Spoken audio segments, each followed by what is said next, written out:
Los bardos en la antigüedad eran los poetas encargados de transmitir la historia y las leyendas. Iban de pueblo en pueblo compartiendo un poco de su conocimiento al mundo.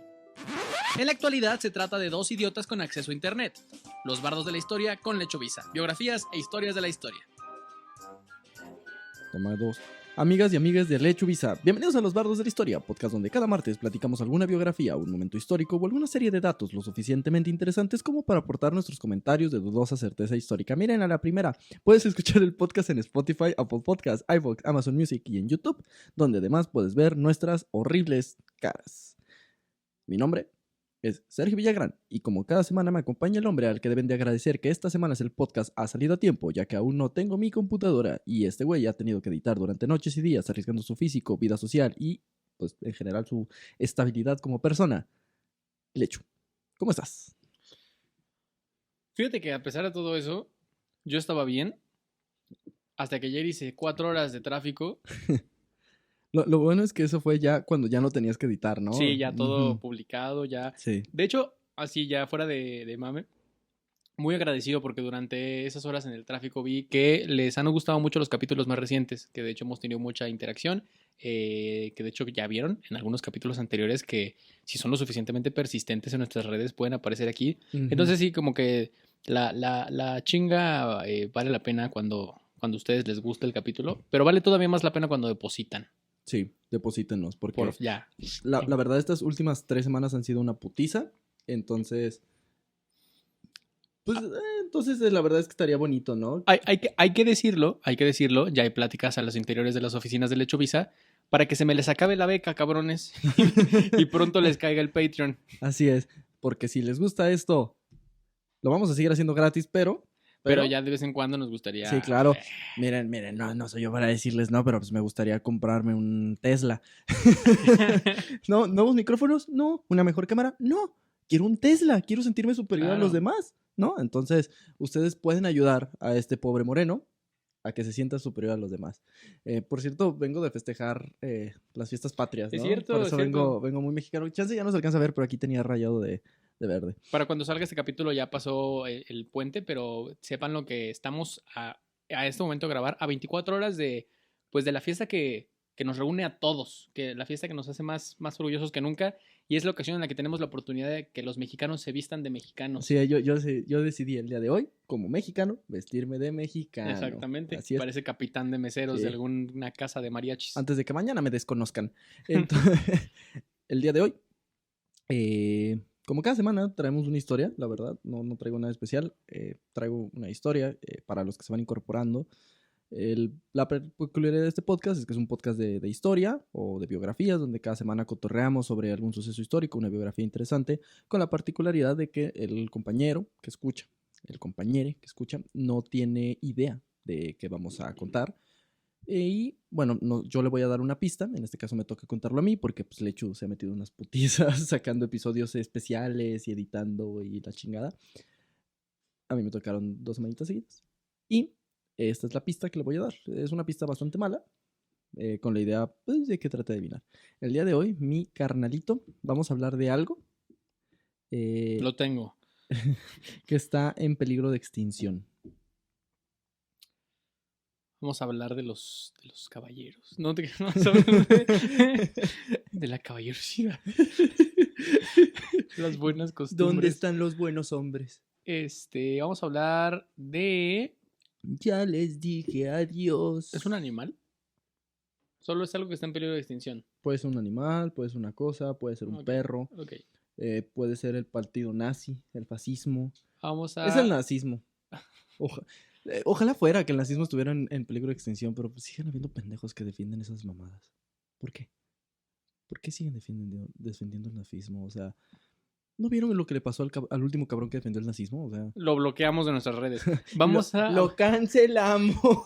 Vamos a hablar de los carros de combustión interna. Neta pensaste, o sea, que yo, la persona menos ingeniero de la historia, güey. Sí, sí te lo juro. No. Tal vez es porque tenía en mi mente lo del Tesla que quieres. Hoy vamos a Hashtag apoyo en Moreno. Hoy vamos a hablar de una historia muy, muy mexicana. Por eso el fondo también. Se podría decir que es mucho más mexicana que el episodio pasado de cosas mexicanas. Que el de la reina, sí. Y que de hecho una personita en las redes sociales estaba pidiendo este episodio.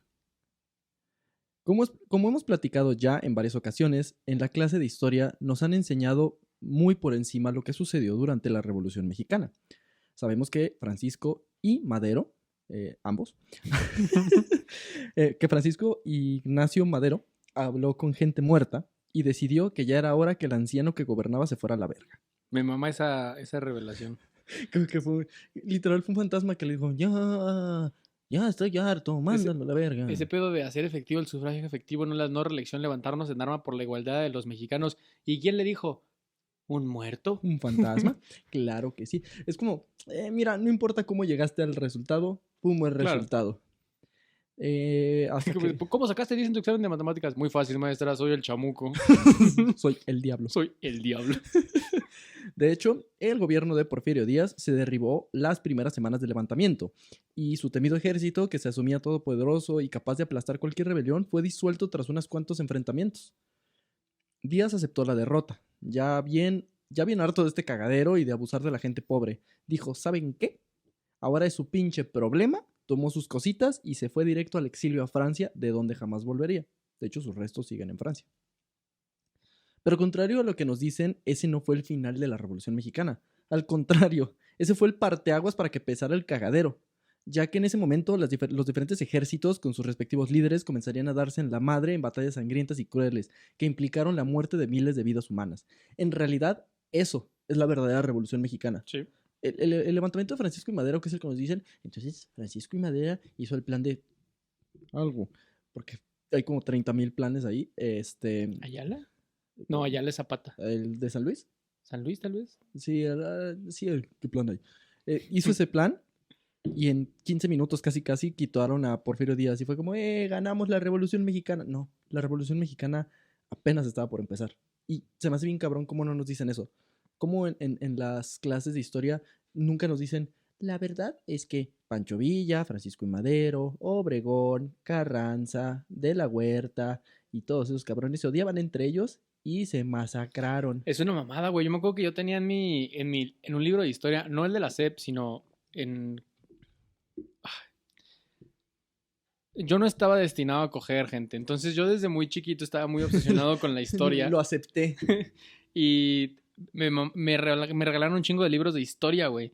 Y había uno que era pequeñas, de historia de México, pequeños fragmentos en texto y ilustraciones muy, muy perras. Lo voy a buscar, por ahí debe estar.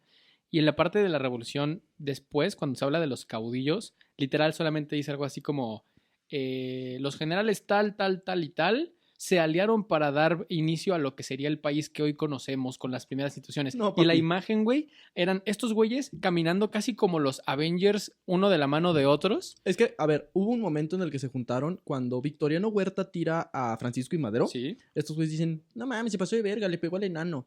Entonces,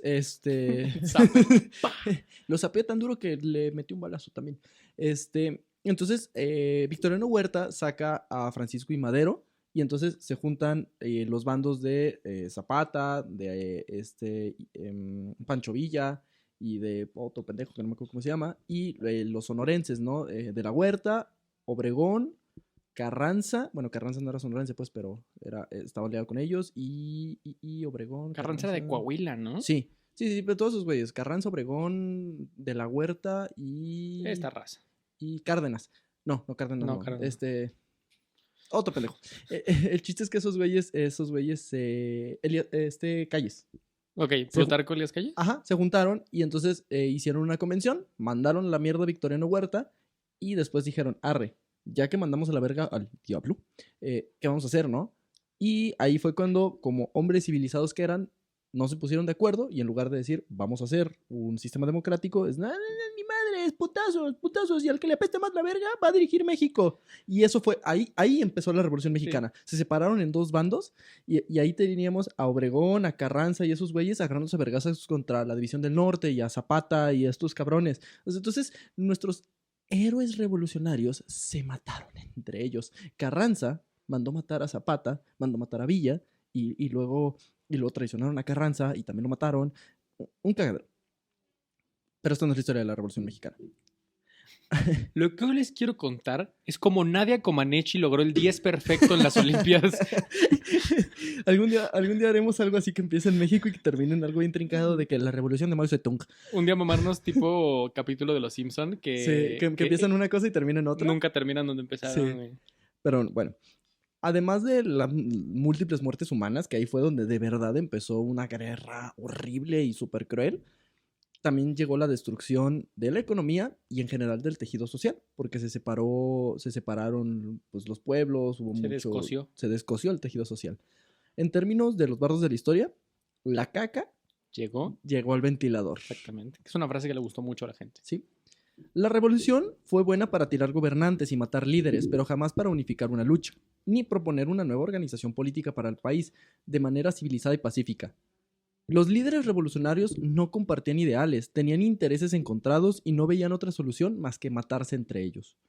Ni la proclamación de la Constitución de 1917 ayudó a darle suficiente estabilidad al país, ya que aún no existían mecanismos para establecer los cómo, quiénes y con qué méritos se podían ocupar en los puestos de poder.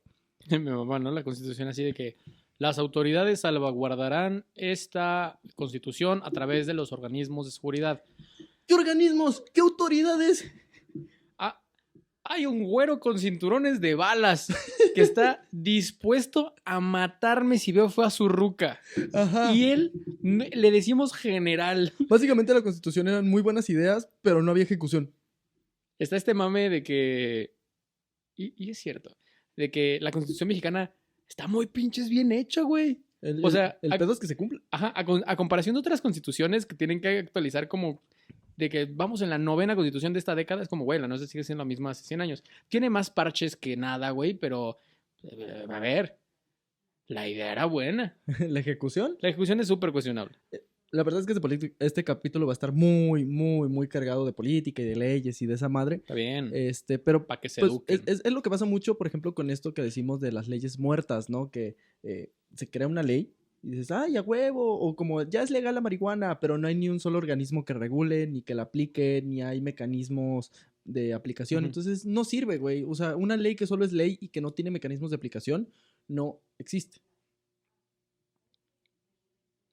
Otro problema es que el porfiriato había dejado una centralización exagerada que concentraba todo el poder en el Ejecutivo Federal y que dejaba un vacío de poderes locales que se agravó por los movimientos revolucionarios locales que tomaron ese vacío y lideraban las zonas bajo sus cuerpos armados y ejerciendo su poder político sin oposición ni local ni federal. Los caudillos eran los que controlaban la política en los estados, dictaban e imponían leyes propias, fundaban o controlaban organizaciones de trabajo, inclusive metían sus propias monedas, como el pendejo de Pancho Villa. Para los años 20, el único caudillo revolucionario con reconocimiento y poder era Álvaro Obregón. Aunque claro que había más, él era el único con autoridad como líder nacional.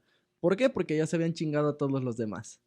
Y además, pues él era el que tenía un ejército y había ganado batallas y era un sanguinario, y además de que era el único capaz de señalar rumbos y unificar intereses, porque lo respetaban mucho. Porque para ese entonces ya se había muerto Zapata, bueno, ya se había morido Villa, ya se había morido Carranza. Entonces, Álvaro Obregón era el último gran caudillo que quedaba. Señalaba rumbos siempre y cuando no le requirieran para dar la señalización de más de una mano. Dato curioso de la historia, Álvaro Obregón era manco. Perdió su brazo peleando contra Villa, creo, o contra Zapata. O contra un jaguar, no importa.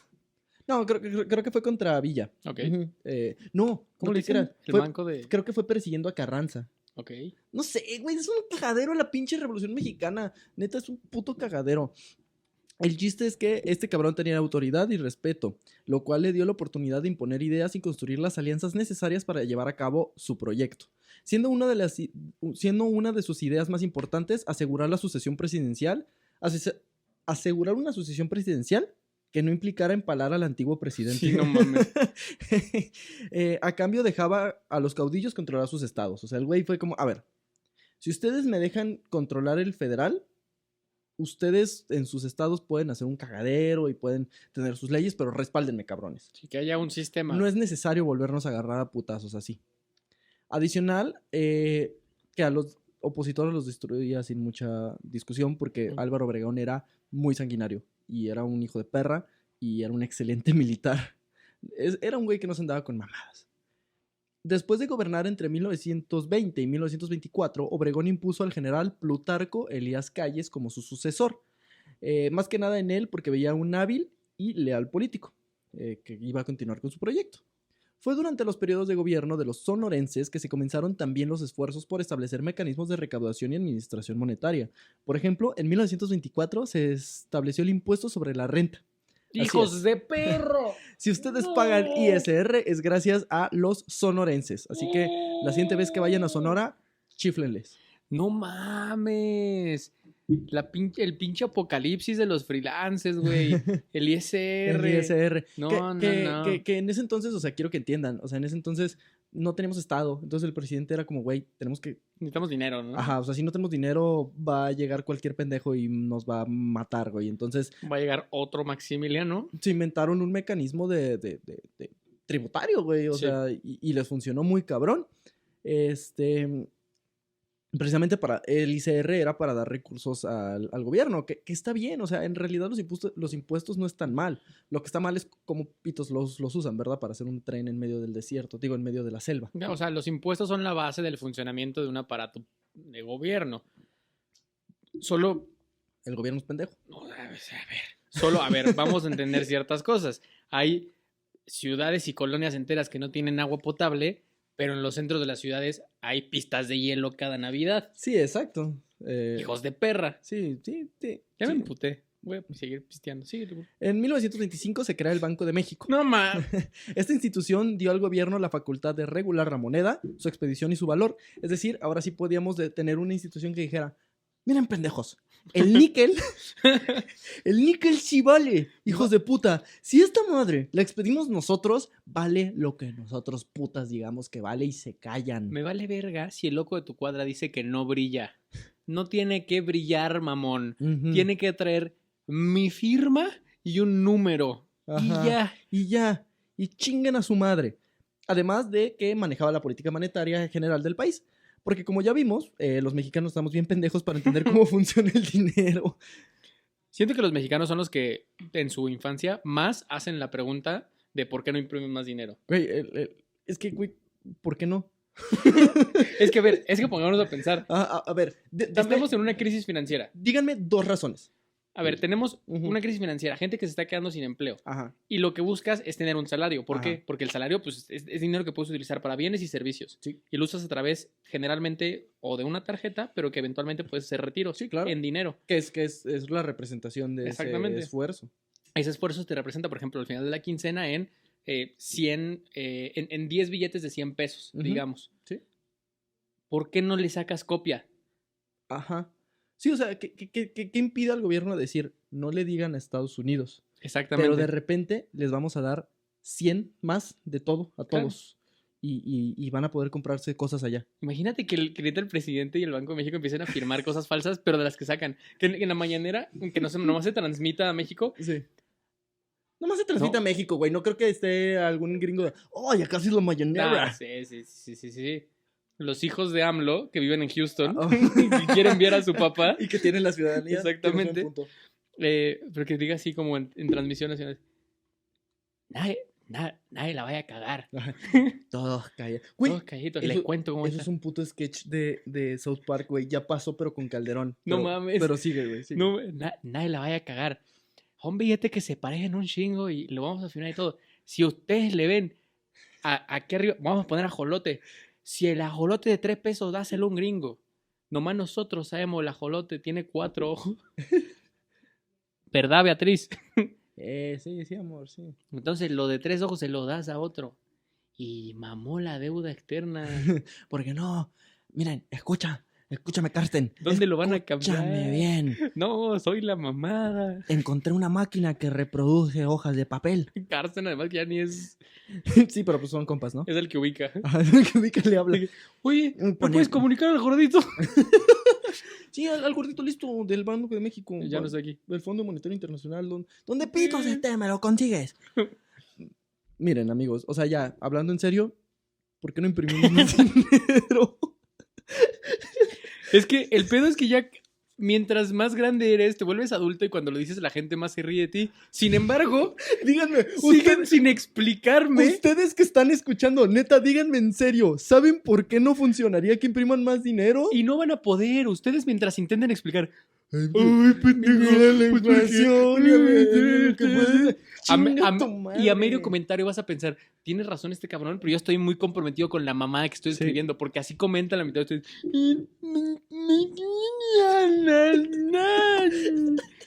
Y nosotros mientras disfrutando de nuestra casa en Mames, Houston con nosotros- dinero que nos dio AMLO. Forrados en pancho dólares, güey. Forrados en pancho dólares. Todo comprado con 25 pejos. Puta madre. Entonces, ¿en qué me quedé? Ah, sí, las cosas no mejoraron a pesar de que ya teníamos ICR. ¿Quién lo diría? ¿Quién lo diría? ¿Quién lo diría? Señor presidente, el país no se arregló con el ICR. Como cuando pusieron la tenencia. Ya sé, güey. ¿Sabes qué? No, pero ¿sabes qué lo va a arreglar? Quitarla. Y así no nos gastamos por los putos presidentes. Traemos una inflación ojete en el estado de Jalisco. Vamos a poner toritos de verificación para, pues, multar raza. Con eso. Un chingo de raza. Yo estoy muy seguro. Y vas a ver. Estoy Y al muy fin- seguro. Y al final sí lo recupera. Y dice, ¿y si me traigo a Carlos Vela? ¿Y si compramos a Carlos Vela? ¿Y si compramos a Carlos Vela? El país era un cagadero, todavía. ¿Era? Eso. Y no se veía quién podía relevar a Calles como presidente. Por lo que los sonorenses llegaron a una solución bastante, ¿cómo decirlo? Como lógica. Obregón buscó reelegirse. A pesar de que la Constitución decía claramente, ningún cabrón puede estar más de 6 años, no mamen. Deja tú De la ninguna Constitución, manera, güey. de ninguna otra puta manera podemos tener un presidente con reelección. Entonces, pero, ¿sabes qué, güey? ¿Qué hizo Calles? Dijo, escúchame, güey. Ponle la Constitución donde dice, no se puede tener reelección seguida.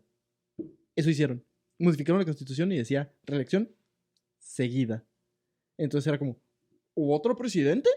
¿Yo puedo volver a meterme? Se armó, Ay, espero que no vayas a hablar de lo que creo que vas a hablar. se armó un puto cagadero, güey.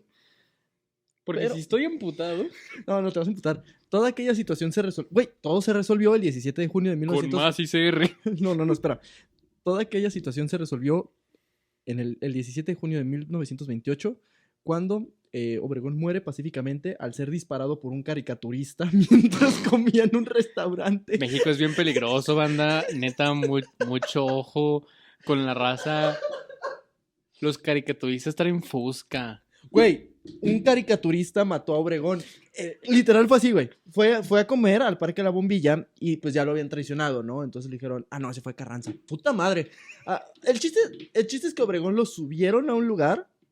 Entonces Obregón sí fue el que lo mató un caricaturista. Puta madre. No, sí. Obregón lo mató un caricaturista. Entonces lo llevaron arriba, y entonces fue como, presidente, ¿le puedo hacer un dibujo? Y Obregón fue como, claro, pero que sí traiga las dos manos, ¿no?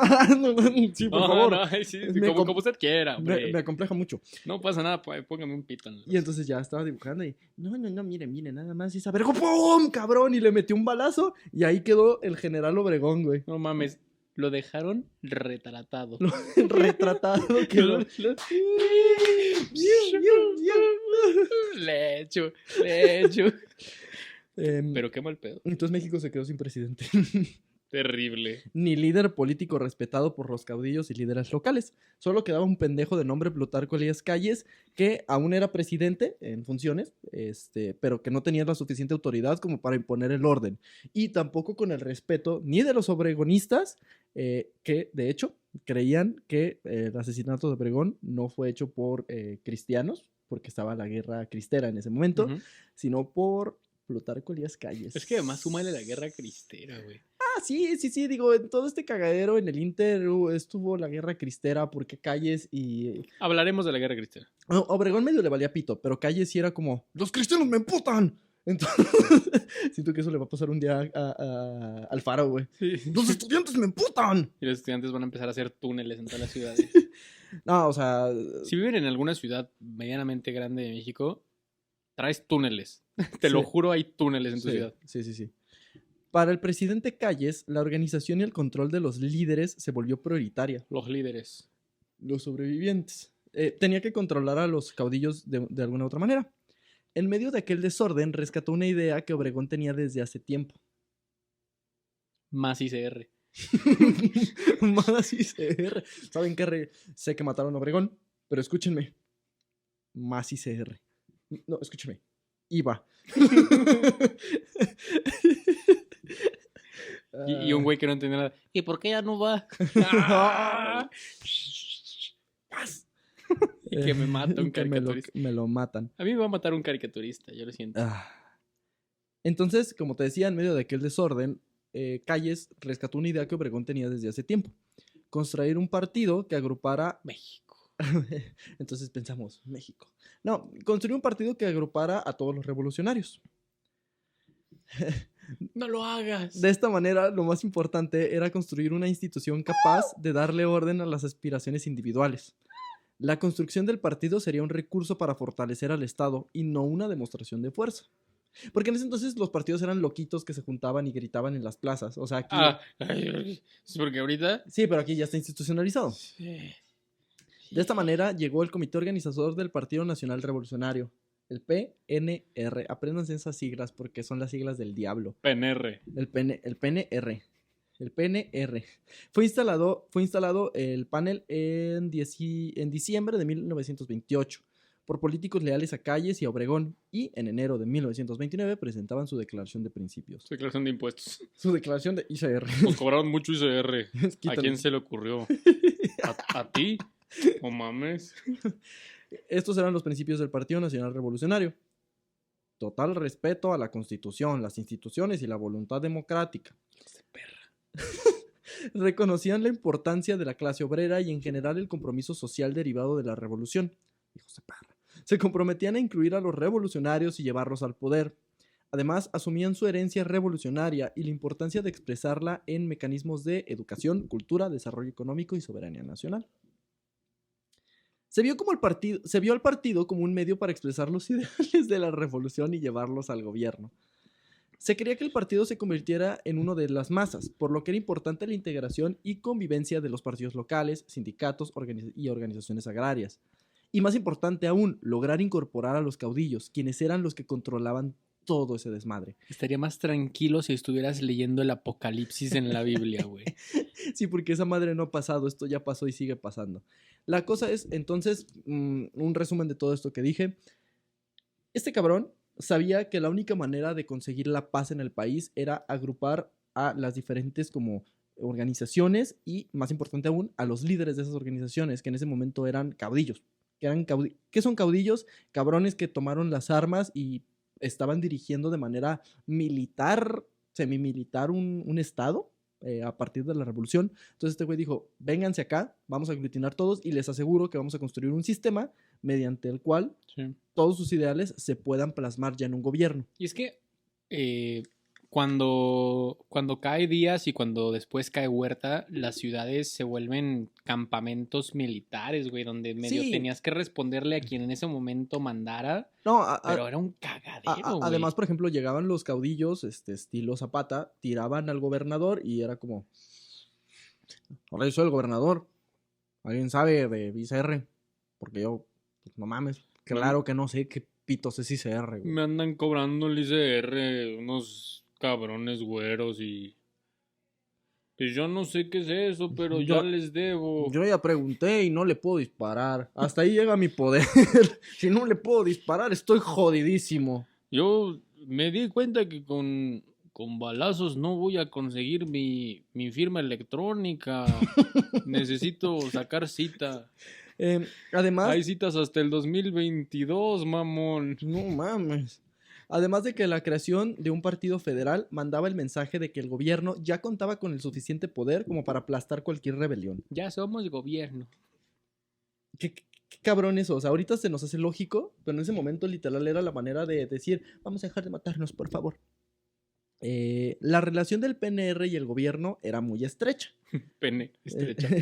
No quedaba duda que primero actuaría conforme al presidente y al grupo gobernante deseaban, y segundo, que su operación descansaba en los caudillos locales, sus grupos y sus organizaciones. De esta manera, una de las primeras encomiendas del partido fue preparar los comicios que eligieran al presidente sustituto de Obregón. Las elecciones fueron una demostración de funcionalidad del nuevo partido, ya que hicieron un total y claro fraude. Estaba leyendo sobre estas elecciones y más gente votó por el presidente que ganó que la que estaba registrada para votar.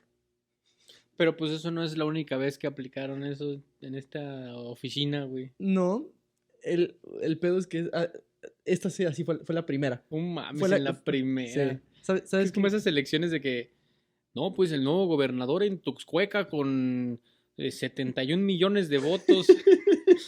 Pinche Tuxtla tiene 3 cabrones, güey. Es Don Elario. Muchas gracias, Don Elario, por este futuro que nos abogara en Tuxcueca y por los terrenos para mi hija. Sí. ¿Quién ganó en esas elecciones? Un viejo conocido del podcast de uno de nuestros primeros episodios, Pascual Ortiz Rubio, el cabrón que quiso matar la Navidad. De hecho, ganó de manera abrumadora los comicios, a pesar de enfrentar en la campaña al maldito nazi hijo de puta de José Vasconcelos. Porque sí, muy bonito Vasconcelos y de mi raza hablar el espíritu, era nazi. Era nazi el cabrón, era un fascista. ¿Qué será? No sé. A ver, confirman en casita, pero no sé si entre nosotros, mi querido Sergio, Este episodio va a durar un putero, güey. No voy ni en la segunda página. No mames. Y no son 2 episodios. Chingue su madre, van a ser 2 horas. No sé si entre, como en Petit Comité de los Bardos, el episodio de Vasconcelos es uno muy esperado, ¿no? Sí. O sea, yo lo espero mucho. Y sé que no lo voy a hacer yo. Sí, yo lo voy a hacer. Yo voy a Pero hacer el episodio no de sé si también le pasa a nuestros barditos, ¿Qué? porque lo hemos mencionado bastante a Vasconcelos. Sí. Es una figura muy interesante, como todas las de esta época, pero pues era fascista, güey. En realidad, el otro día estaba escuchando un podcast, puede que sea, o sea, puede que no sea real, o más bien puede que sea debatible, pero explicaban cómo la ideología de por mi raza hablará el espíritu está muy ligada al fascismo, porque es un pedo de raza cósmica y de herencia fisiológica, así como el pedo de la raza aria. Y él hablaba de el espíritu era una conciencia colectiva de la que todas nuestras ideas partían. Y entonces la raza era como todo el poder cultural y herencia cultural que teníamos. Entonces nosotros, que éramos como el resultado de la raza, era la manera en la que el espíritu se representaba a sí mismo. Fíjate, y ficharon a Dani Alves. y todo eso acabó con un güey con una universidad donde no tienen papel para el baño. Y donde seguimos en pie de lucha aquí en el auditorio Che Guevara. Spike. Entonces perdió el idiota de José Vasconcelos. Sí. Pero el PNR... O sea, pudo ser nuestro presidente. Sí, no, sí. O sea, de hecho, güey, aquí entre nos le hicieron fraude a José Vasconcelos. José Vasconcelos hubiera ganado. Okay. Pero bueno, el partido demostró que era capaz de agrupar y conducir a los caudillos sus ideales y sus ambiciones, porque por primera vez había un presidente que no había tenido que matar a nadie para ser presidente, oficialmente. Sin embargo, aún se enfrentaban al problema que en las cámaras, se enfrentaban con el problema de que tanto en las cámaras tanto ni las cámaras, ni el presidente, ni el partido lograban imponer su voluntad a las bancadas, que aunque eran partes del PNR, seguían respondiendo a los caudillos y no como tal al partido del Estado. ¿Qué son las bancadas? Eran grupos de las cámaras, grupos de representantes políticos que, aunque estaban afiliados al partido, tenían sus propios ideales. Y en este caso, sus ideales no eran los del presidente ni eran los del partido, eran los de sus propios caudillos. Y eran lo suficientemente grandes y suficientemente fuertes como para tirar decisiones del partido. Ok. Pronto aparecieron los llamados bloques políticos, que hasta la fecha siguen siendo muy predominantes aquí en México. Inclusive podemos ver bloques de distintas ideologías en un mismo partido, como pasa en Morena, por ejemplo, que tenemos bloques de izquierda, bloques de derecha, bloques del PRI dentro de Morena. O sea, sí. Que son puros ex-PRI y jalan a donde quieran. Tanto en cámaras como en los gobernadores, también habían bloques de gobernadores. Los bloques legislativos demostraban que diputados y senadores actuaban como bancadas locales con líderes leales a los caudillos. Y el bloque más grande estaba al servicio del verdadero político nacional, que en esos años no era el presidente de la República, sino el llamado jefe máximo de la revolución, Plutarco Elías Calles. Entonces, ahorita busquemos el nombre de la persona que justo ayer nos dijo que sí íbamos a hablar del Maximato y es parte de este podcast que neta va a durar como 2 horas. Que tuve una gran conversación con esta persona mientras estaba en el tráfico. Muchas gracias por amenizarme 2 calles. Ajá, ahorita buscamos tu nombre porque tenemos todos los aparatos ocupados. Si no, te ponemos por ahí. Entonces, el jefe máximo de la Revolución Mexicana. ¿Qué quiere decir esto? ¿Qué quiere decir que este güey era el jefe máximo? Todas las bancadas, a pesar de que él ya no era el presidente, todo el poder político residía en él. Claro. Todos lo seguían a él. Es que sí fue una transición bien cabrona la de, si no me equivoco, desde México independiente hasta más o menos las épocas de este partido, todos nuestros presidentes fueron militares o estuvieron relacionados con conflictos bélicos. O tenían otro tipo de... Digo, Plutarco Elías Calles era militar. Sí, sí, sí. Ese güey luchó en la me refiero. revolución y todavía los que le seguirían sí.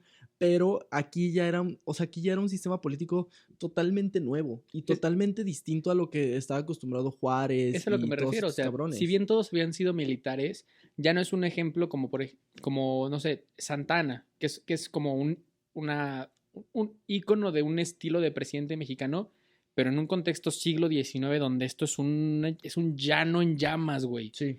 Versus queremos ser un país más o menos hecho y derecho. Sí, o sea, este güey quería darle orden. O sea, a ver, también Plutarco Elías Calles sabía que sin un liderazgo endeble esto se iba a caer, pero también necesitaba una figura que no fuera dictatorial porque decía, porque me van a tirar.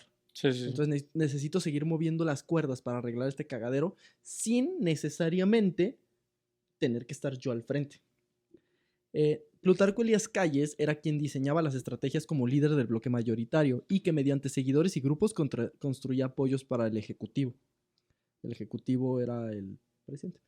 Pero para evitar la dispersión política y la representación local en las cámaras, el PNR y Calles propusieron anular la reelección consecutiva de diputados y senadores. Esto fue una movida clave. ¿Por qué? Porque si se podían reelegir los diputados y senadores, podían estar las mismas bancadas. Pero en el momento en el que dicen, no, ese grupito de atrás se me separa, no pueden estar 2 periodos seguidos, tiene que haber nuevos, este güey podía ir infiltrando a los suyos, sí, a las bancadas, y ir rompiendo bancadas y ir sumando gente legal a su causa. Así le quitaba poder a los caudillos y fortalecía al presidencialismo. El Partido Nacional Revolucionario desarrolló en sus primeros años uno de los periodos más importantes en la construcción del sistema político del país, pues fue cuando se establecieron las instituciones políticas centrales, las cuales a su vez fueron cuestionadas debido a la participación activa de Calles y su intervención constante. Estas instituciones eran las que rigen y siguen rigiendo el sistema político del país. El pedo es que aquí respondían a Calles, o sea, eran de papel, pero bien. De esta manera, entre el nuevo presidente electo, Pascual Ortiz Rubio, y el presidente del PNR, Emilio Porter Gil, emplearon todos sus recursos para fortalecer al callismo dentro del partido y en los bloques legislativos. Sin embargo, el mismo Portes Gil tuvo que renunciar a la dirección del partido debido a que Calles consideró que intentó restarle poder político. Si no estabas en línea con Calles te destruía, güey. Calles era como, no le temblaba la mano. A ver, Calles quitó a Pascual Rubio. Creo que lo digo más adelante, pero Pascual Ortiz Rubio dijo, oiga, presidente, creo que eso también te vas a la verga. Y quitó a un presidente, güey. O sea, así Calles decidió un sucesor como líder del partido, al gobernador michoacano Lázaro Cárdenas, a quien veía como un fiel callista, porque lo era. Cárdenas llegaría en 1930 al PNR con la misión de terminar con los enfrentamientos internos y darle unidad al partido. En especial en los estados y municipios, el PNR veía como los caudillos y los caciques y los caudillos. Los caciques eran estos líderes sindicales que lideraban a obreros, que lideraban a campesinos. Imponían candidatos con tal fuerza que el partido se veía obligado a aceptarlos para evitar confrontamientos. O sea, seguía habiendo un chispazo y volvíamos a la revolución, güey. O sea, esto seguía muy endeble. Ante esto, Cárdenas promovió la afiliación de nuevos miembros individuales sin la capacidad de incorporar masas. Era como, únete al PNR, pero tú cacique, no tu grupo. Y ante pues, sabes, como que ya te incorporaron un sistema político más cabrón, parecía que lo estabas incorporando al poder, pero en realidad le estabas quitando su poder de masas. Sí, tal cual. Bueno, porque era un poder de masas que no le convenía. Me mama esto porque es como Game of Thrones, güey. O sea, es súper estratégico, güey. La idea de fondo era crearle lealtades duraderas al partido del Estado y restarle poder a los partidos sociales. quítale los líderes cabrones o por ejemplo, quita a los sublíderes de los caciques, tráetelos al partido, ofréceles cosas en el partido y entonces a los líderes se les va a caer su movimiento. Y sin movimiento estos güeyes ya no son nada. Y tú ya tienes a los cabrones dentro de tu sistema. Fortalecer lo individual para restarle poder al grupo. Esto estaba muy cabrón. De esta manera se fueron reduciendo los partidos políticos locales y quedaba claro que el PNR era la vía aceptada para hacer política y la única opción viable para acceder al poder. Sin embargo, el PNR seguía siendo el medio de control personal de Calles, que utilizaba el partido para golpear al poder y presionar al presidente si se salía de control, como sucedió cuando Ortiz Rubio recibió la renuncia de varios secretarios como parte de una estrategia callista para debilitar a su gobierno. Así, en fila, todos, pum, pum, pum, le renunciaron, ya este güey ya no tenía secretarios. Todo aquello derivando en la misma renuncia de Ortiz Rubio, que no terminó su periodo presidencial. Creo que se fue a los 2 años o 3 años y medio. Teniendo como sustituto a Abelardo L. Rodríguez. Sí. Un político leal y fiel a Calles. Ante esto, el partido fue fiel y servicial al gobierno, porque este güey sí era buen pedo, con Calles. Todo lo contrario con lo de Ortiz Rubio. Entonces, Calles era aún más fuerte. De esta manera, una vez terminado el periodo de Abelardo L. Rodríguez, Calles se inclinó por postular como presidente a Lázaro Cárdenas, a quien no veía como un peligro, y lo consideraba un político más moderado que sus seguidores callistas más extremos. O sea, era como, este güey no se anda con... O sea, este güey me sigue, no me sigue tanto, pero no está loco como los otros cabrones. Es el de casa. Ajá. Es el dedazo. Cárdenas era un hábil tejedor político y armó las suficientes alianzas para alcanzar la postulación con el apoyo del jefe máximo y del presidente. Con la candidatura de Cárdenas quedó claro que no habría más forma de hacer política ni disputar el poder que la que ofrecía el PNRR. El PNR. Sí, que la política y la verdadera disputa era al interior del partido. Que de hecho esto está muy interesante porque también escuché un podcast para este episodio y decía, todas las bases del Partido Único son súper soviéticas, güey. Están basadas en el soviet. Tanto Obregón como Calles, como el mismo Cárdenas. Todos estos güeyes eran fans, súper fans de la Revolución Rusa. Les mamaba la Revolución Rusa. Entonces es un sistema parecidón. O sea, era México entrando al socialismo. Digo, la Revolución Mexicana, a final de cuentas, es un movimiento socialista. Sí. Y estos güeyes son, si no bien los mejores, los que llegaron vivos. Que llegaron, ajá. Además, cualquier oposición a la voluntad del partido no sería tolerada.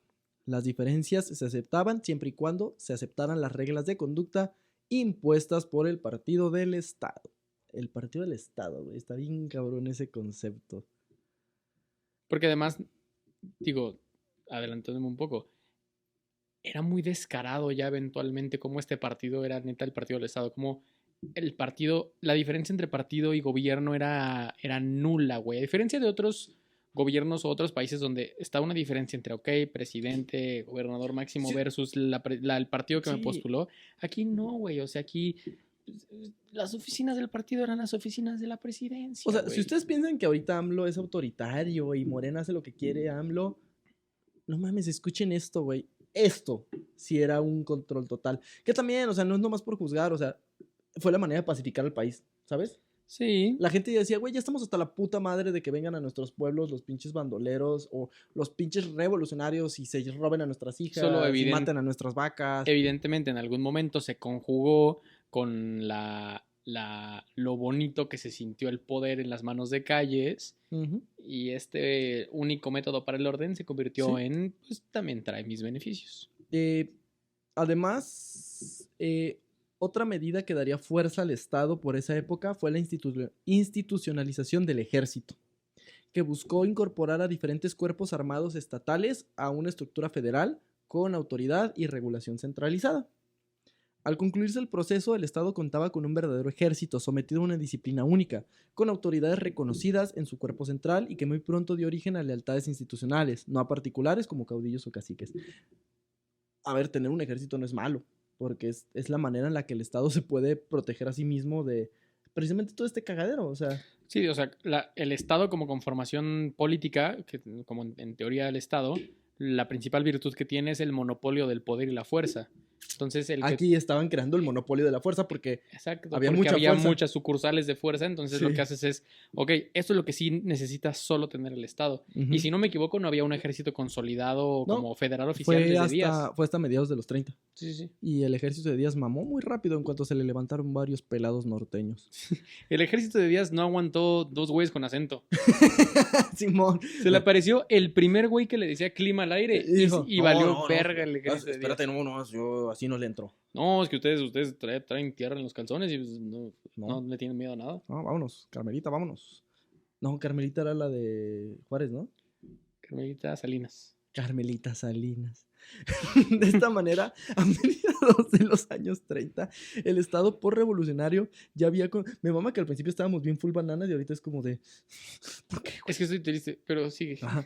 De esta manera, a mediados de los años 30, el Estado por revolucionario ya había construido las principales instituciones económicas y sociales que le aseguraban su intervención y posibilidad de desarrollar programas gubernamentales.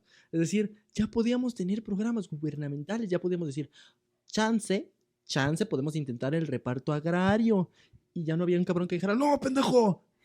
O sea, ya podíamos intentarlo. Pero que era una de las principales demandas de la revolución. demandas de la revolución. Era la demanda del ejército zapatista. Sí, o sea, porque volvamos, el PNR, su idea de fundación era llevar las demandas de la Revolución Mexicana. Sí, pues es un partido al revolucionario. pueblo. De esta manera, a mediados de los años 30, el Estado por revolucionario, eso ya lo conté. Pero la institucionalización aún tenía un problema y es que tenía que eliminar definitivamente la arbitrariedad individual. Aún había un cabroncito, un hijo de perra, moviendo los hilos como Palpatine, del cual se tenían que deshacer. No. O esto es Game of Thrones. Necesito que HBO ponga mucha atención a este Güey, es una capítulo. historia cabroncísima. En 1934, cuando Lázaro Cárdenas asumió el poder, la situación política se mantenía igual, con Calles tomando las decisiones tras bambalinas, utilizando los propósitos sociales de la revolución para su propio beneficio y el de su grupo político. O sea, Calles fue el primer sigue. Sí. Pero había una situación que estaba comenzando a darse y que Cárdenas vería como una oportunidad para fortalecer al gobierno. Y es que con el pasar de los años, las organizaciones obreras y campesinas comenzaban a tomar fuerza, algunas rivalizando con el poder de los propios caudillos, los sindicatos y las organizaciones obreras. Pues sí, o sea, de hecho sí, o sea, el Citatir y todas esas chingaderas. Desde antes de siquiera buscar la presidencia de la República, Cárdenas ya había advertido esta situación. Como un hábil tejedor político, advirtió que para no perder control político era necesario fortalecer las organizaciones e instituciones y mantenerlas de tu lado. Como presidente del partido del PNR, había instado, de hecho, a incorporar a los sindicatos y darles mayor peso a las decisiones, pero Calles y su grupo fueron quienes se opusieron. Dijo, no, eso está mal, los sindicatos son el diablo, porque no le convenía. Ya en campaña, Cárdenas tomó fuerza porque su plan sexenal no era solo un programa de acción, sino que planteaba un manifiesto social que reconocía que el Estado tenía la obligación de velar por el bienestar de las masas y por ende era necesario que participara en la acción gubernamental. Básicamente es, si nuestro partido busca llevar los ideales de la revolución y los ideales de la revolución son de las masas tienen que decidir sobre sus propios ideales. ¿Tiene sentido? ¿Tiene sentido para todos ustedes? A ver, si me lo preguntas, suena bien. Ajá. Pero es lo mismo que la Constitución. Por la algo, idea es buena. Por algo Cárdenas es uno de los presidentes mexicanos más queridos, o sea, por eso le decían el Tata Cárdenas. No, a ver, No, a ver, espérame. A mí me causaba mucha curiosidad hace rato que decías de que Cárdenas era la opción lógica porque era un callista. ¿O cómo le decías? El plutarquista. Era callista. Era callista porque siempre fue fiel a Calles. Bueno. Desde la revolución, ese güey se agarró a vergazos por Calles. Me causa mucha curiosidad. Siento, o sea, hay ciertos apellidos en México que causan como mucho sentimiento históricamente hablando. Uh-huh. Cárdenas sin duda es uno de ellos. El cardenismo. Porque así como Lázaro era callista, muchas décadas después en el PRD, las facciones eran las cardenistas. Con Cuauhtémoc Cárdenas. Con el hijo de Lázaro Cárdenas. Con el hijo de Lázaro Cárdenas. Y eres cardenista y eso es algo que se trasladó hasta Morena, güey, hasta la 4T, Ujú. el cardenismo. Sí, AMLO, o sea, spoiler. Bueno, no es spoiler. Uno de los mayores ídolos políticos del actual presidente de México es Cárdenas. Sí. O sea, de hecho lo tenemos en banners oficiales, porque AMLO le mama a Lázaro Cárdenas, porque era este ídolo social y impulsó el reparto agrario y otras cosas que vamos a hablar y que no quiero que sea spoiler, pero, o sea, Los dragones. trajo a los dragones a México, revivió los sacrificios humanos. Encontró el último maya. Las Cárdenas era una verga. Así como en Michoacán, Michoacán, como en Minecraft, quería decir Minecraft y dije Michoacán, güey. Bueno, pues en Michoacán también si picas lo suficiente el suelo encuentras cosas, güey. Así como en Minecraft, güey, encontró 2 aldeanos y literal, Cárdenas fue, a ver, cojan y ya tenemos mayas otra Mayas. vez. Lo logramos, mayas 2. Entonces, Cárdenas sí era acá un... Un vergas. Sí, o sea, lo quiere mucho la gente, o sea, más allá de que, pues, como cualquier político, era un pendejo. Pero el güey sí impulsó muchas cosas. El güey era un socialista, o sea, el güey era socialista de verdad. No, a ver, el hecho de tener la primera iniciativa de los programas sociales a partir del poder político está muy socialista, güey. Sí. O sea, ahorita se nos hace muy fácil pensar que todos los gobiernos tienen programas sociales, pero imagínate en su momento decir, no, pues nosotros vamos a tener este pedo en el cual vamos a destinar dinero para tales cosas, sin esperar nada a cambio. ¿Por? ¿Pero por qué, mi general? Ajá. Además era general. Ajá. Entonces, como gobernante, una de sus medidas más importantes para acercar a los sindicatos a su gobierno fue la abrogación de un artículo de la Ley Federal del Trabajo que prohibía a los sindicatos intervenir en la política. Sí, la ley. Artículo 48, el sindicato se la come.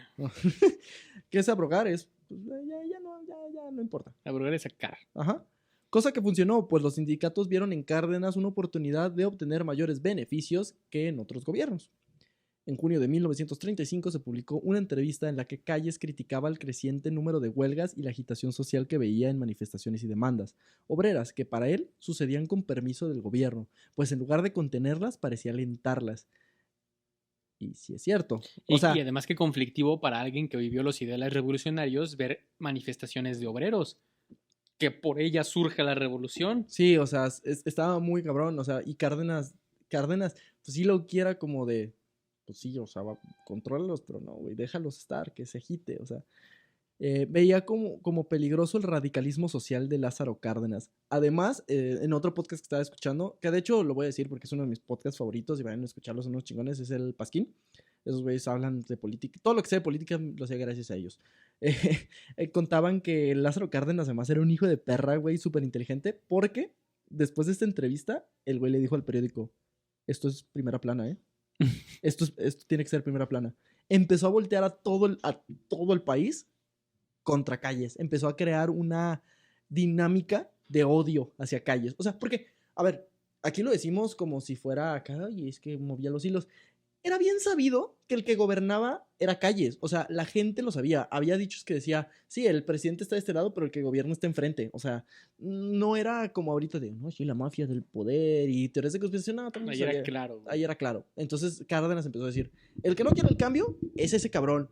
Si te está yendo mal, es por ese cabrón. Si tu hijo se murió de lepra, es por ese cabrón. Si mataron al archiduque, ¿saben quién lo mató? No fue ese cabrón.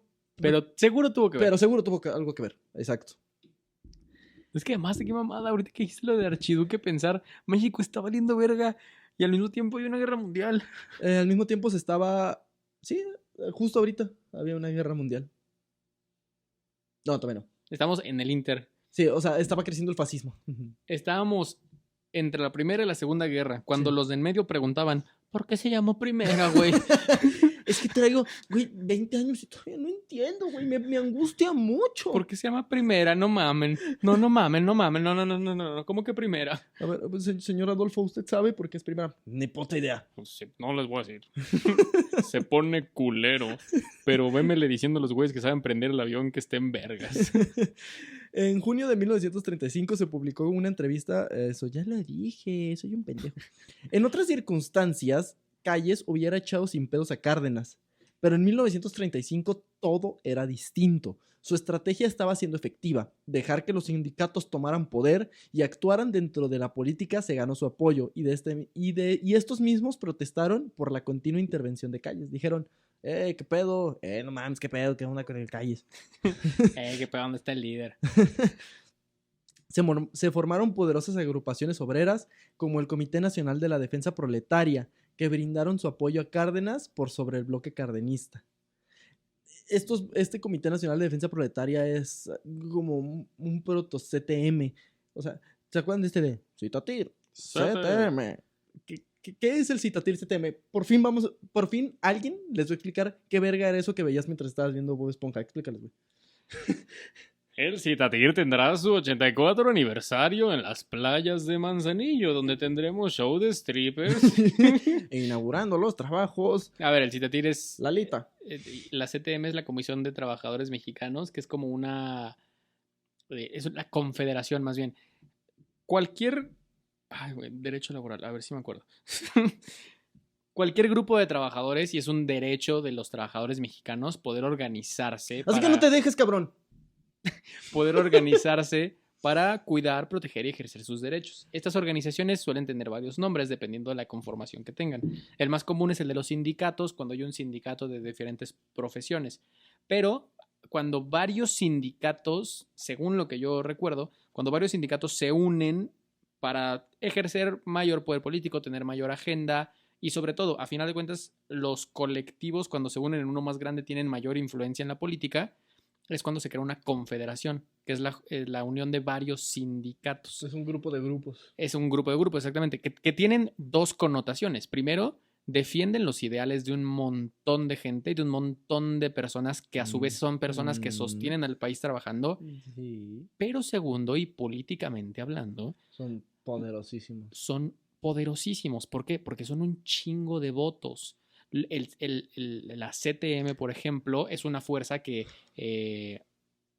spoiler, todavía no se dice aquí, pero es una fuerza que en el PRI supuso muchísima fuerza política durante décadas. No mames, ¿qué pedo? ¿Qué es el PRI? Yo no sé qué es el PRI. Yo no sé qué es el PRI. La CTM en el PRI supuso demasiada fuerza, cosa que también pasó con el Sindicato de Trabajadores de la Educación. A ver, como 5 años después ya estaba Fidel Velázquez aquí, que el cabrón... ¿Ya se murió? No sé, seguramente no, güey. Si Fidel Velázquez sigue vivo, güey, no mames. Si Fidel Velázquez... Voy a buscar saliendo esto. Si Fidel Velázquez sigue vivo, le voy a dar un shot a el whisky que tengo ahí. Y lo voy a subir a redes. Porque Fidel Velázquez fue líder de la CTM durante 1000 años. No, como un chingo de sindicalistas. Y era una de las personas más poderosas del país, que supone que era el que ayudaba a los obreros a proteger sus derechos laborales. Y el cabrón solo movía influencias políticas. ¿Qué ese es el pedo? Que los sindicatos... ¡Puto anciano! ¿Por qué no se moría? Los sindicatos surgen para defender los intereses de unos, pero terminan siendo una fuerza política para una sola persona. Ubican muchos de ustedes a la figura del Bester Gordillo, que al final de cuentas es una persona que ejercía el poder de un sindicato entero. Todavía. Esos son los casos reales. Si alguien quiere ver con una versión más ficcionalizada... Sí, ya se murió Fidel Velázquez. Ok. Si alguien, por ejemplo, la versión 97 años. Fidel Velázquez vivió 97 años y era líder de la CTM como desde los 14. Es un año más que la reina. Fidel Velázquez se murió a los 97 años. ¿Por qué no hiciste nada? Si alguien quiere una versión más ficcionalizada, pero muy bien contada de este poder de los sindicatos, literalmente The Irishman se trata de eso. Yo les sugiero ver The Irishman en 15 partes. Como este podcast, al parecer. Como este podcast. Pero bueno, eso fue el pequeño espacio en el cual yo explicaba los sindicatos mientras Sergio se emputaba. Seguimos. ¿Por qué? O sea, ¿por qué la gente joven muere temprano? Mac Miller tenía como 14 años cuando se murió, güey. Y Fidel Velázquez duró 97, cabrón. Llévate a Fidel, pero regrésame a Selena. Sí, güey, no mames. O sea, ¿por qué no hay un club de los 27 de políticos hijos de puta, No, todos son del club de los 97, sí, más bien. Todavía esos hijos de perra, güey. Esos hijos de perra. Y estoy seguro que Fidel Velázquez le metió la cocaína, güey. Claro que le metió la cocaína, güey. Y no se moría. O sea... La hierba mala nunca muere, Sergio. No mames, güey. Y yo soy eterno, jefa. Yo, la verga. Entonces, una vez teniendo control de las instituciones y el apoyo de los sindicatos... Uy, aquí es... no, espera. Antes. Entonces, bueno, se crearon estas agrupaciones poderosísimas y todas apoyaban a Cárdenas. Entonces, Lázaro Cárdenas vio que era el momento de actuar y orquestó un plan a lo Michael Corleone, donde, primero, Primero buscó un morro que bautizar. más o menos, güey. Primero, renovó por completo su gabinete. Corrió a todos los callistas en un solo movimiento, Ok. para que no hubiera quejas. Y pum, adiós, papi. Y metió a cardenistas. Y una vez teniendo control de las instituciones y el apoyo de los sindicatos, en una sola noche destituyó a 24 gobernadores y a la mayoría de los senadores y diputados federales en una purga callista. Y puede ser, dicen las malas lenguas, que como los convenció de renunciar fue a punta de pistola. Porque Ok. Cárdenas, el tata no se andaba con mamadas. Como el abuelo de varios de ustedes. Probablemente. A ver, raza, si son de más o menos de nuestra edad, búsquenle. Su abuelo tenía fuscas. No más. Ah, no, el mío, claro que tenía fuscas. Nuestros abuelos eran o revolucionarios o sobrevivieron. Ajá. O Pristas. sí. ¿Qué abuelo tienes y te diré quién eres? Como cuando abrimos una caja, pues la vez que falleció mi abuelo, ¿no? De las veces que falleció mi abuelo. La vez que falleció mi abuelo, pues nos llevamos así de que, pues cajas y cajas y cajas de cosas de su casa a nuestra casa en Chapala. Y abrimos la caja y era como, no, pues sí, sus discos, de que no sé qué, su termo, su Vagamon. Y de la nada así de que, ¿qué es esto? Abrimos cajas y cajas de balas, güey. Sí, güey, obviamente. Un putero de balas. Y es como, güey, si nos detenía en ese momento un federal así de que inspección de rutina, ¿por qué harían la inspección de rutina? Pero bueno, inspección de rutina, 300 balas, cabrón. Es que es lo que les digo. ¿Cómo le explica? Es que mi abuelo se murió, es que mi abuelo mató a Madero. A ver. ¿Qué le dices, güey? Mexicanas y mexicanos, quiero decirles. Ustedes se acuerdan de que a su abuelo le mamaba ver cómo caían las guayabas, pero su abuelo estaba listo por si el general pedía gente en el frente. Nuestros abuelos tenían balas, pistolas y en su defecto machetes. Más allá de perseguir palomas en su patio. Mi abuelo perseguía a los pretendientes de mi mamá a balazos. Ahí está, como debe de puta ser. Te quiero mucho, abuelito. Así es. Piensen, el abuelo de ustedes mató a alguien. O al menos amenazó a alguien. O al menos amenazó a alguien. Sí, porque México y machismo y revolución. Ajá. Y balas y... Es lo cagado, ¿no? Los que sean los que sean nuestros nietos van a decir, ¿y tú qué hacías, abuelo? Yo bailaba en TikTok, hijo. Teníamos un podcast, hijo. Teníamos un podcast de historia. Duro, abuelo. Cuando enterramos al abuelo Sergio nos encontramos una caja, un chingo de cables que tenían notas que decían, valió verga. No se escucha si no lo doblas. Simón, facturas de Steren. Entonces, Cárdenas mandó a la verga a todos, todo el mundo. No solo estaba eliminando el poder de Calles, sino que afianzaba el poder presidencial, estableciendo el dominio del poder ejecutivo por sobre el resto de los poderes de la Unión y las instituciones del sistema. Aquí, el más cabrón es el presidente, y en este momento el presidente se apellida Cárdenas. Iba a decir Calles, pero... Se apellida Calderón. Se llama Cárdenas. Se apellida Cárdenas. Su puto padre. La siguiente acción fue destituir al presidente del Partido Nacional Revolucionario para nombrar a un político leal al cardenismo, Emilio Portes Gil, quien aseguró que el Partido Nacional Revolucionario sería leal al presidente, no a los individuos, y que secundaría al Ejecutivo en todas sus acciones. Me mama cómo si evolucionas en la historia de México pasas de güeyes con nombres de avenidas a güeyes con nombres de investigaciones. Ahora el presidente de la República sería el líder real del partido, una relación de subordinación que duraría, spoiler, todo el siglo. A partir de ese momento, el partido comenzó a agrupar más y más agrupaciones o más sindicatos, confederaciones y uniones de trabajadores de todo tipo, incorporándolos al engranaje del partido, permitiendo también que importantes proyectos de Cárdenas se llevaran a cabo, como el esperado reparto agrario, una deuda histórica de la Revolución Mexicana, que fue en este momento cuando nacieron los ejidos, sí, que eran tierras comunitarias manejadas por la comunidad, por una comunidad que nunca le explicaron cómo manejar la tierra y que terminó valiendo verga, según varios estudios que leí. El reparto agrario fue un fracaso en Cárdenas porque nunca les enseñaron, porque se llevaron porque mandaron a la verga a todos los técnicos, y entonces la gente decía, no, traigan a los patrones. Sí, no, o a la raza que realmente sabía cómo manejar su tierra, nunca les regresaron lo proporcional a lo quitado. Porque, spoiler, cualquier cualquier programa social sin educación vale pa' pura verga.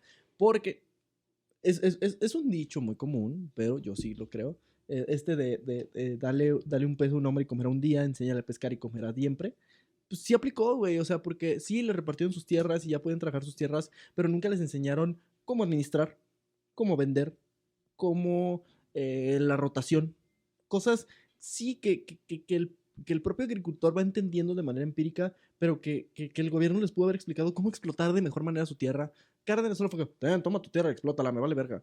Que de hecho el postulado zapatista inicial, que era como la tierra para quien la trabaja, era un punto medio, que a mi parecer no buscaba ni darles un pez un día, ni enseñarlos a pescar, sino dejar que quienes pescan lo puedan hacer. O sea, ¿qué es lo que te decía? A final de cuentas, la tierra ni les regresó a los que sabían trabajarla, ni la trabajaron bien a quienes les regresó. A final de cuentas, lo que querían era, tenemos desde hace 500 años trabajando este mismo ejido, no se pasen de verga. Sí. Y en lugar de esta raza lo que hizo fue repartir a lo pendejo. Sí. En 1935, tras un breve periodo de exilio, Calles regresaría a México. Pero Cárdenas le diría, tú ya no tienes poder aquí. Calles sería expulsado del país en Todo abril. viejito, Sí, güey. Sí. Por alguna razón, ¿no? A pesar de que Cárdenas tenía como 50 años. Tú ya no tienes poder aquí. Pásame mi banquito porque tengo que ir a cagar. Entonces Calles sería expulsado del país en abril de 1936 y no volvería hasta muchos años después, solamente para morir. 2020. Un poquito antes. Tal era el odio que ya le tenían a Calles, que dicen que la gente salió con pañuelos a despedirlo de ¡chinga tu madre! Güey, dato curioso que me enteré también leyendo un podcast, cuando agarraron a Calles para expulsarlo, ¿sabes qué estaba leyendo? Adivina, ¿qué estaba leyendo? Estaba leyendo algo muy famoso. Muy famoso. ¿Qué año es? El 1935 por ahí. Siento que estaba leyendo a Superman o algo Estaba así. leyendo Mi lucha de Adolf Hitler. ¡A la verga! ¡Ah! Los güeyes del podcast que escuché dijo, se lo dio Vasconcelos. O sea, listo, güey, te va a mamar, güey. Te va a mamar, güey. No mames. Yo bien inocente. Pues el Memín Pinguín, güey. Y Calimán. No, güey, estaba leyendo Mi lucha de Adolf Hitler, güey. Ok. Chinga tu madre. Pero, en fin, el Tata Cárdenas, había ganado. Cosa que un Tata actualmente no va a poder decir en el Mundial. ¿Quién sabe? Quedaba demostrado que ya había más poder en México, que ya no había más poder en México que el institucional. Y de manera más concreta, el del Ejecutivo Federal. El puto presidente era el que mandaba, hijos de su puta madre. Para continuar con el fortalecimiento del PNR, Cárdenas y el presidente del partido, Silvano, trabajaron para redefinir el perfil y rumbo del partido. Con el fin de ganarse la confianza de las organizaciones obreras y campesinas, se declaró un frente de trabajo de trabajadores y campesinos, reconociendo a las masas como fuerza y actor político central del movimiento. Pero con el partido como instrumento para controlarlos y guiarlos hacia donde ellos necesitaban. Eso fue súper inteligente, porque fue incorporar a las organizaciones obreras, déjalas crecer de poder y luego incorpórarlas al partido y que el partido las controle. Que les haga mind wash, lavado de cerebro, mindfuck, para que crean que tienen decisión, pero jalen hacia donde el partido quiere. A finales de 1937, con sindicatos y ligas de comunidades agrarias y de trabajadores en su estructura, el PNR contaba con más de 3 millones de militantes. En el 37, mamón. Por ejemplo, agrupaciones enormes como la CTM, la Confederación de Trabajadores de México, esa que salía en Canal 5, declararon obligatoria la afiliación de los trabajadores al partido solo por el hecho de formar parte de algún sindicato. Entonces, si querías ser parte de la CTM, todos tus trabajadores de tu sindicato tenían que afiliarse al PRI. Y eso no al PNR. Y ahí el pedo no es para los sindicatos que, quieres ser de la CTM, necesitas entrar ahí. Ahí el pedo es para la raza que quiere un trabajo. Lo que hacen es, ¿quieres este trabajo? Arre, somos sindicalizados. Entonces, no te damos a escoger a huevo eres del sindicato, a huevo eres de la CTM y a huevo eres del PRI. PNR. Sí, el PNR. ¿Qué? Sí. Entonces. ¿No te dijimos? Ya cambió. Se rebrandeó. Va a suceder, güey. ¿Estás listo para lo que va a suceder, güey? Dale. ¡Jálale, perro! En este ideal, algo que hay que recalcar es que Cárdenas, cuando estaba en la revolución, viajó mucho por el sur. Y en el sur Cárdenas vio mucho cómo las petroleras...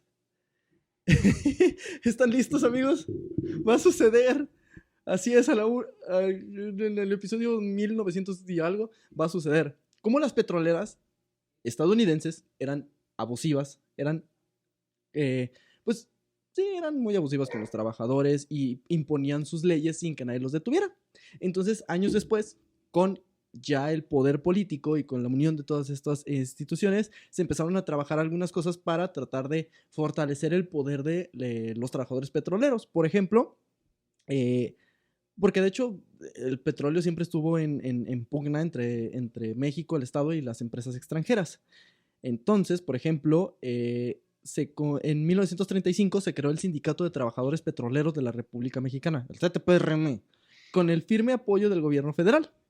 Posteriormente, en 1936, la CTPRM reclamaba reivindicaciones económicas. ¿Por qué? Porque las petroleras no pagaban, obviamente no pagaban horas extra y hubo accidentes y no las pagaban. Entonces los trabajadores decían, güey, Cárdenas, ayúdanos, güey, estos hijos de puta. Haz algo. Ajá, literal están abusando a los trabajadores y tú eres social, güey, haz algo, cabrón. Entonces, Cárdenas dijo, no, pues págale, ¿no? Y las compañías petroleras estadounidenses dijeron, pito. Entonces rechazaron esto las compañías petroleras. ¿Cuáles eran algunas de las demandas que tenían los petroleros en ese entonces? La semana laboral de 40 horas, pago salarial durante enfermedades, indemnización familiar en caso de muerte o incapacidad total, lo cual era bastante, ¿Pon tú? Sí, bastante probable en una pinche plataforma petrolera. Ajá. Salario mínimo de 5 pesos y jubilaciones, entre otras cositas. Entonces, como las petroleras dijeron, no, güey, no les vamos a pagar eso, malditos mexicanos de mierda. Ustedes no tienen derechos porque son morenos. $1 al mes si quieres, cabrón. Y me estoy pensando de buena onda porque yo tengo todas las maquinarias. Pito para ustedes, pito para ustedes. Usted que está lleno de chapopote, pito. Ya no se mueve el señor Chapopote. ¿Pueden alguien revisarlo? Que me la chupo, señor chapopote. No puedo decir chapopote. Pacho tope. Pacho tope. Conforme a lo anterior, en mayo de 1936, el sindicato manifestó su decisión de declarar la huelga si las empresas no respondían satisfactoriamente. A lo que el CTPRM lo presentó ante la Junta Federal de Conciliación y Arbitraje como un conflicto de carácter económico. La Junta revisó la situación y determinó que las empresas contaban con los recursos suficientes para cumplir con la solicitud de los trabajadores. Por lo que en diciembre de ese mismo año, la Junta pronunció un laudo para que las empresas establecieran las condiciones de trabajo exigidas a partir de la primera semana. Las empresas dijeron, tienes que darnos estos beneficios. La Junta de Conciliación dijo, sí les puedes dar estos beneficios, no seas mamón. Y les dijo, y tienes una fecha límite para hacerlo. ¿Qué pasó? Las petroleras se negaron. Aún así dijeron, me vale verga, brother. Brother, yo me niego a darle derechos a los mexicanos. A mí me vale verga. Brother. ¿Qué vas a hacer? ¿Qué vas a hacer? Yo tengo la maquinaria. Yo tengo el control de las petroleras. Si yo quiero, yo hago lo que yo quiera. Brother. ¿Y qué pasó? El 18 de marzo de 1938, el presidente de México, el general Lázaro Cárdenas, expidió el decreto de la expropiación petrolera, el cual consistió en la apropiación legal del petróleo, que explotaba 17 compañías extranjeras que tenían el control de la industria para convertirse en propiedad de los mexicanos. A ver, ¿qué es la expropiación petrolera? Por fin vamos a putas explicar qué es la putas expropiación petrolera. Espero estén felices, cabrones. Espero estén felices. Se cumplió, güey. Después de más de un año de podcast y de ese chiste. ¿Qué es la expropiación petrolera? No es corrimos a las empresas gringas, es legalmente les dijimos, ¿sabes qué? Te estábamos dando la oportunidad de sacar esa chingadera negra de la tierra, pero ¿sabes qué? Ya no, güey. Te vas. Pero no te vamos a correr. Te vamos a comprar todo para que tú no te vayas con pérdidas. Solamente es como, ya, güey, vete. Que luego no la hagas de pedo. Es como cuando tienes a un cabrón viviendo en tu casa y dices, este güey ya me tiene hasta la puta madre porque es un abusivo. Entonces dices, arre, te puedes llevar tu tele y te compro lo que tú ya habías comprado de súper. Pero te me vas a la verga. Pero te me vas a la verga. Eso fue la expropiación petrolera. Ok. El decreto consistió en la expropiación legal de maquinaria, instalaciones, edificios, refinerías, estaciones de distribución, embarcaciones, oleoductos y todos los bienes muebles e inmuebles de la compañía mexicana de petróleos llamada El Águila, que después se diría Shell, la compañía naviera San Cristóbal, la compañía naviera San Ricardo, la Huasteca Petroleum, la Sinclair Peace Oil Company, la Mexican Sinclair Petroleum, la Stanford y la compañía, la Penmex Fuel Company, la Richmond y un putero más, porque fueron 17. Así como todos sus subsidiarios. Y, además, para controlar el petróleo mexicano, se fundó Pemex. Un buen intento que acabó muy mal. En ese espíritu de cambio y corporativismo, el PNR cambiaría de nombre en 1938 con nuevos estatutos y documentos. Ahora sería el Partido de la Revolución Mexicana, el PRM, el Partido Corporativo y del Estado. No destruía lo que era el PNR, sino que aprovechó la estructura, lo transformó y lo convirtió en algo mejor, supongo. Más cabrón. Más cabrón, ajá. Como evolución de Pokémon. Sigue estando de la verga. Como evolución del Pokémon estos de bicho. Es como, es un bicho, está de la verga, pero luego es un bichote más grande y luego ya es así de que bichi Dios, güey. Ángel, empieza como una oruguita, luego es un capullo y después es un ángel bíblicamente acertado. El PRM se constituyó como un partido de las masas porque estaba desplazado, porque estos habían desplazado a los caudillos. Ya no había caudillos. Ya solo eran sindicatos y masas y la chingada. Ahora los sindicatos y las ligas de campesinos eran las que tomaban las decisiones. Una vez incorporados los trabajadores, se dio la tarea de incorporar a los militares. No había mejor manera de demostrar que el partido era una organización de Estado que integrando a los militares. Los milicos. Ajá. Así llegaríamos a 1946. Hitler ya se había muerto. Cuando el Partido del Estado se transformaría de nuevo para adecuarse a las condiciones sociales y políticas del país. Ahora sí contaba con un auténtico partido del Estado que estaría siempre al servicio de los proyectos del Ejecutivo en torno. Así, en enero de 1946 nacería el Partido de la Revolución Industrial, el PRI. Sin abandonar los ideales revolucionarios, el partido reconoció que la etapa de confrontaciones ideológicas había terminado y que la única manera de seguir cumpliendo con los objetivos sociales era a través de las instituciones y, en específico, del presidente. El partido dejaba de ser un órgano de actividades políticas a ser un instrumento de control y una maquinaria electoral que se mantendría por más de 70 años. Bueno, en ese caso por más de 60 años. Y con el nacimiento del diablo acaba el episodio del día de hoy, con el nacimiento de el PRI. ¿Qué opinas, mi hermano, de este viajezote que te acabo de contar que abarca cosas tan cabronas como el final de la Revolución Mexicana, como el maximato, como la putas expropiación petrolera? Que, si seamos sinceros, no podía contar mucho sobre la expropiación petrolera, pero que se incluye dentro de este proceso de cambio político del país. Estoy emputado, cabrón. Pero no estoy emputado ¿Conmigo? Contigo. No estoy emputado con Plutarco Elías Calles. No estoy emputado con Lázaro Cárdenas. Ni siquiera estoy emputado con el PRI. Estoy emputado con el programa escolar de historia de la educación básica que en la página 17 dice Madero hizo un plan y en la 18 dice el terremoto del 85. Sí. Hijos de perra, o sea, debería ser un año entero de historia el cómo se conformó la institución política más influyente del México como lo conocemos, de cómo la política llegó a ser la mierda que es. O sea, cuando decimos que la caca llegó al ventilador, este es el güey que le prendió al ventilador. Y luego se cagó. Y son los güeyes que se cagaron. Esos son los güeyes que cagaron la caca que llegó hasta el ventilador. Esa que te llegó ahorita a ti a la boca y traes ahorita. Qué cabrón, o sea, eso es lo que más me emputa, güey.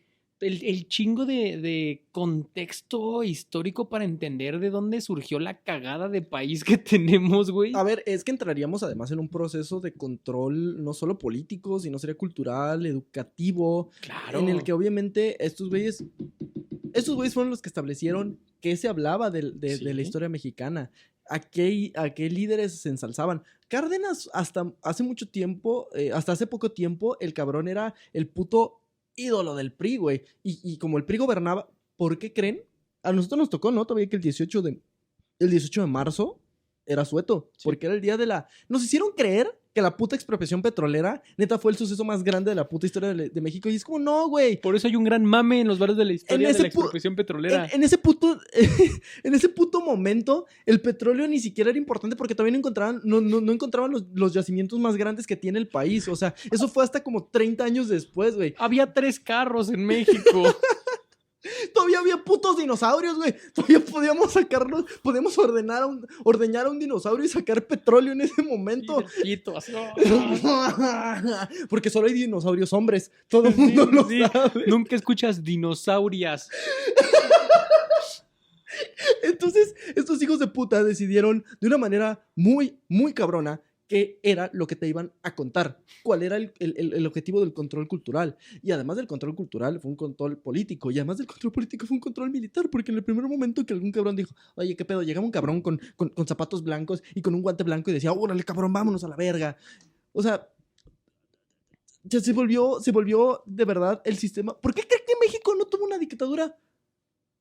Una dictadura de un solo cabrón. Sí, porque este sistema político estaba tan cabrón hecho. O sea, fue creado para controlar a los caudillos. Sí. Y después fue tan efectivo que era como, pues ya, güey. No le muevas. Una élite puede seguir gobernando y puede seguir controlando. Y estos pendejos piensan que tienen libertad y que tienen democracia, güey. Toda Latinoamérica, o la gran mayoría de Latinoamérica, tuvo un dictador. Nosotros también lo tuvimos. Nada más que no era una persona, era una institución política.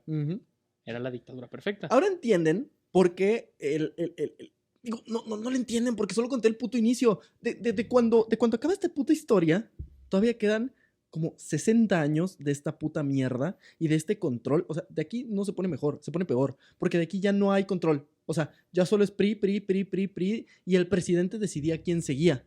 Y el acuerdo era, una vez que tú terminas tu gobierno te vas a la verga, porque ya robaste, ya tienes todo, pero tú decides quién se queda para seguir asegurando que nuestro partido tiene el poder. Y ahora entienden por qué fue un pedo en el 2000, cuando un pinche bigotón de mierda, que también era un pendejo y era un marihuano y era un estúpido, pero por fin el sistema político avanzó de una manera que se pudo destronar al PRI. Y luego en el 2002 se volvió el PRI. Pero con alguien muy guapo. Muy guapo, güey. Y ahora entendemos, o sea, quiero que vean cómo muchos patrones se repiten. Varios podcasts que yo escuchaba sobre esto decían, güey, vean los símiles entre el gobierno de Calles con el de López Obrador. Tiene mucho sentido porque uno de sus mayores ídolos de López Obrador es Calles. Y López Obrador quiere imitar ciertas cosas que hizo Calles. Pero ¿en qué estamos pasando? Que la oposición se está muriendo, cabrones. Ahorita, en este momento, sabemos que el siguiente presidente va a salir de Morena. No se hagan pendejos ustedes. Sí, realmente el pedo político es al interior del partido. No se hagan pendejos ustedes que traen su camisa del Real Madrid. No, güey, claro que no, güey, porque claro que el movimiento de Frena, güey, va a tener... Obviamente vamos a tener un repunte en 2023 con Chicken Little, güey. No, güey. Ahorita la pelea es dentro de Morena para ver quién chingo se queda con el puesto de López Obrador, güey. Y es un pedo... Verga, sí está muy la oposición está muerta y el PRI, que era una institución cabroncísima, las elecciones pasadas perdió prácticamente todo. O sea, solo le quedan 2 estados que son, según yo, Coahuila, Durango, alguno de esos, y el Estado de México. Y el Estado de México lo van a perder, güey. O sea, por eso digo que... Y el Estado de México es el más grande bastión del PRI en la historia. Pero ¿cuál es el pedo? Nos deshicimos del PRI y solamente seguimos con un mismo sistema político de la verga, güey. Digo que ahora entienden de dónde viene. Que aún así, como dice Sergio, de cuando acaba esta historia a la alternancia en el poder, hay 60 y tantos años. Y mucha gente muerta. Hay un pedote, güey. El tema es... ya se me olvidó dónde iba con este punto. Está de la verga. Esa no. Esa sí. Ya me acordé. El tema es, en ese inter pasaron un chingo de cosas para que como estaba al principio del PRI y como está ahora, somos tal vez la generación que va a ver como el partido más hegemónico en la historia de Latinoamérica tal vez pierda su registro. Sí, yo quería contar esta historia porque, pues, digo, yo sé, uno lo admite, uno es bien teto. Y yo pues he leído, he visto, he escuchado, me han contado inclusive mis papás sobre esta historia. A mí me apasiona mucho porque el tema político es muy interesante, a pesar de que no parezca. Y a mí se me hace muy cabrón conocer los orígenes de este partido tan poderoso y ahora ver en lo que está convertido. Sí, sí. Es ver la caída de es ver la caída de un grande. Un grande que ojalá se hubiera caído desde hace antes. Un gran hijo de perra, pero un grande al fin. Sí, y es algo súper histórico que todavía pueden ustedes ver. O sea, cuando ustedes vean PRI en la boleta, pues pueden decir, hijos de puta. Aquí siguen, ¿eh? No digo que voten por alguien más, pero al menos ya saben la historia específica de dónde salieron esos hijos de puta. Qué cabrón cómo se repiten los siglos, inclusive los ciclos, inclusive en esta época, güey. ¿Navidad? No, o sea, 2022 a comparación de hace 100 años. Sí es una época bien interesante. Principalmente porque es la mejor época para seguir a Lechubice en redes sociales. Es para lo único buena que es esta época. Para seguir a Lechubice en redes Sí, sociales. porque en 2 años tenemos elecciones presidenciales. Y ahí estaremos los bardos de la historia. Hablando de otras cosas porque hay veda electoral. Pero @lechubice en todas las redes sociales, Instagram, Twitter, TikTok, Facebook, YouTube, etc. Y también este podcast en particular lo puedes encontrar en Instagram como @losbardos_de_la_historia. Ya somos más de 800 seguidores. La neta eso me hace muy feliz porque yo al principio de año pensé que íbamos a cerrar como con 300. El otro día encontré mensajes nuestros de hace como un año donde decíamos, güey, ya casi somos 150. Simón, güey, que decíamos, güey, llegamos a 100, me voy a matar. Eso es lo que la gente nos escucha en un día. Simón. Y estoy muy, muy, muy contento. Honestamente digo, sí queremos seguir haciendo un montón de contenido, sí queremos seguir creciendo un montón porque al final de cuentas nos gusta hacer esto, pero a menos en lo que me respecta, el crecimiento ha excedido nuestras expectativas y más que el crecimiento en números, el crecimiento en la gente que le gusta lo que estamos haciendo. Sí. La gente que nos manda mensajito, Sí. que interactúa, que dice, hablaron de esto, está cagado. Ya hasta nos mandan memes sobre los capítulos. Está muy, muy, muy chido esto. Más que nada es eso, o sea, es un pedo bien bonito sentir que, pues es un tema como bien universal, ¿no? La historia, pero el otro día, total, este podcast ya duró como 40 minutos, digo como 40 años, y duró menos que el PRI. El otro día pensaba, yo lo he dicho muchas veces, mi vocación es educador, yo estudié educación porque no me gusta comer, porque me gusta alimentarme como Bob Esponja por aire. Y además, otro de mis sueños era ser historiador. Yo quería estudiar historia. Y se me hace bien bonito, platicaba con Lechu, el pedo de que Loki, más allá de que sí estamos bien pendejos y decimos muchas estupideces, les hemos contado historias complejas, no tan conocidas y emocionantes, y las hemos hecho de manera entretenida, y eso es lo que más me apasiona. O sea, poder contar y discutir con todos ustedes, con todos ustedes, estas cosas de la historia y saber que les gusta y saber también que aunque seamos poquitos, seamos muchos, no me importa, disfrutan de nuestro contenido y disfrutan de lo que les podemos compartir y que quizás más de uno aprendió. Eso se me hace bien chingón. Así es.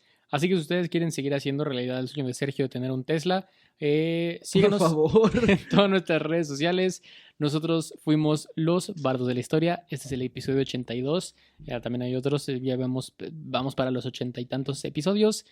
Nos vamos, pero no nos vamos sin antes recordarles, como cada semana, que vayan y quemen las oficinas del PRI de su estado. Sí. Porque esos hijos de puta harían lo mismo con ustedes si fueran una persona real en una institución. Si te enteras que alguien cercano a ti votó por el PRI, trátalo como apestado. A la verga. Y ya, más allá de eso, gracias por escucharnos. Ya, vendrán historias más bonitas. No es cierto. Vendrán historias muy feas. Y vendrán cosas peores. Es el presidente.